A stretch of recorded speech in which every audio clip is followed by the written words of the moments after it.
Hey, it's Brandon from Lakeside Survival. It looks a little out, but it's still there. It's a candle, it's a tea light. And today, we're making some waterproof matches.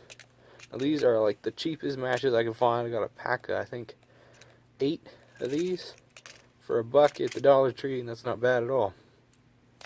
All you're going to need is a tea light that I have pre-lit to get the paraffin wax melting. It's a paraffin wax tea light.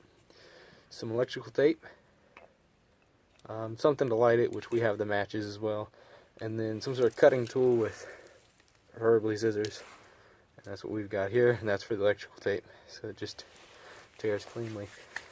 So, first things first, let's waterproof some matches, and then we'll give you a demo. So we're going to try not to put it in the flame, but get it in the wax, cover the head a little bit, and then rotate it in your fingers as it cools down. It's really cold outside, so it should cool pretty quick. And that is one waterproofed match. So that's already one. Blowing on it a little bit to speed up the drying process. And we should be good to set that down right there. The head's sticking off so we don't mess it up. Let's go ahead and do a few of those. The process is really simple. There's not really much of a tutorial for doing it. It's just the sake of doing it, honestly. Reasons you do this is because it's like an instant fire.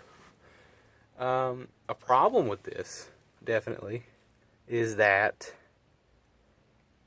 you may be able to waterproof the actual striker, not the strikers, the matches, but the striker on the side of the box, meaning that these are not like blast matches or something like that. It can't be waterproofed as easily. So that'll be where the video here in a second requires the electrical tape. Also, something I forgot to mention, I got it in my pocket here so it didn't blow away.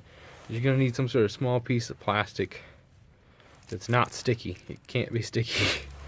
It's the whole point of having the plastic with the electrical tape. So let's go ahead and waterproof 4 of these dudes. And then, actually we'll do 5, because we'll do 1 as a demonstration and we'll keep the 4. Now, there's 32 in this box, and I'm not going to get near that count.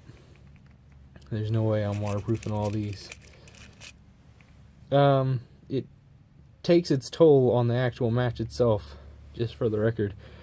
Not on the match, on the striker. These matches do with all the wax on them.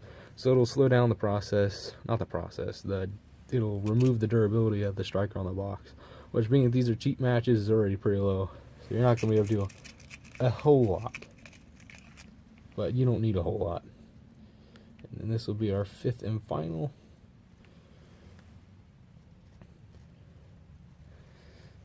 And there it is. So being that this one cooled last, we'll give it, or first, we'll give it the test.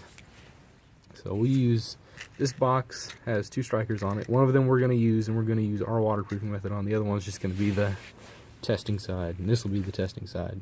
So let's take one of our waterproof matches, and let's give it a strike.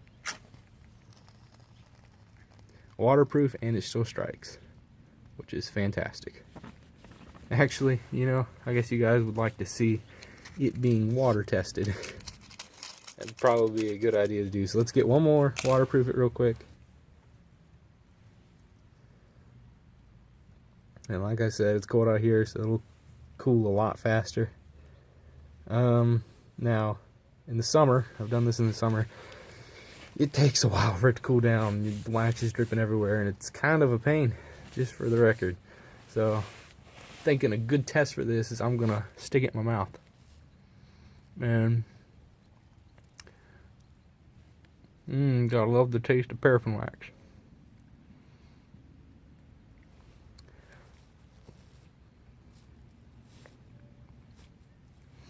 Now I've soaked this thing in some saliva, and you'll see now that the stick here doesn't really want to light because it's wet.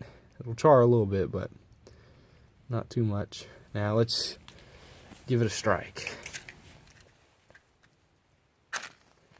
Still lights. I'm sure there's better ways to test that, but it's still lit. And that's all our goal is, so that's pretty useful. Now let's move on to phase 2 of the project, because just because you have some waterproof matches doesn't mean you'll have a waterproof striker. So what we're going to do, let me resituate here. We're going to cut this out of the box, trying to keep as much of the striker on there as possible.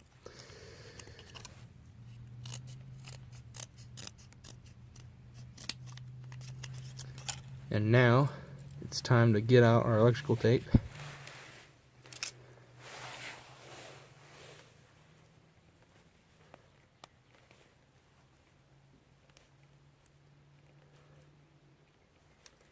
You know, electrical tape, from what I've learned here, hates the cold.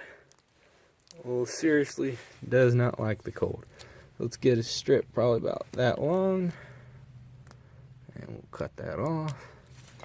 And we're going to stick this to the back side of our thing here, just like that. And this is where our plastic comes in handy. So now, I'm getting up here, get in my pocket a little better. We are going to take our plastic and set it over top of it, and we're going to seal it around with the electrical tape.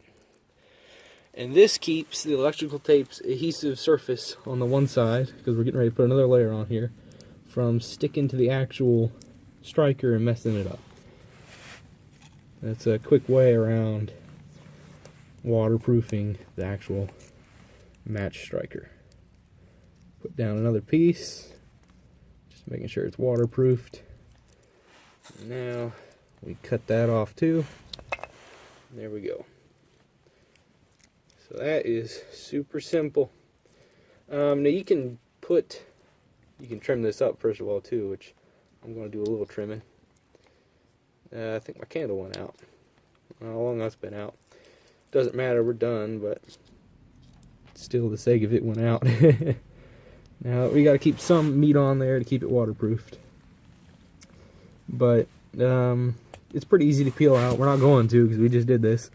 But you can put the matches in with this and have it all in one place, or you can have them separate. And for the sake of what I have in mind for them, I'm keeping them separate. But that's all you have to do. And some last words I like to say on it is that it is really nice to have matches, not just a ferro striker or a ferro rod or a Bic lighter. As a lighter like this can fail under the right circumstances, say you're high enough altitude or it gets wet. And a ferro rod, you don't have to worry about it getting wet. It'll light regardless. But let's try and get our tea light lit again while we talk. But with a match, it is an instant fire if you can waterproof it, that you don't have to worry about getting wet. And I say instant fire, I mean that it will light, say, a candle easily, and then you can use the candle to light a fire, or you can use it to light pine pitch, and then use the pine pitch to light the fire. But that's all I had to say on it. I hope you guys enjoyed. Don't forget to like, comment, and subscribe. Catch you next time.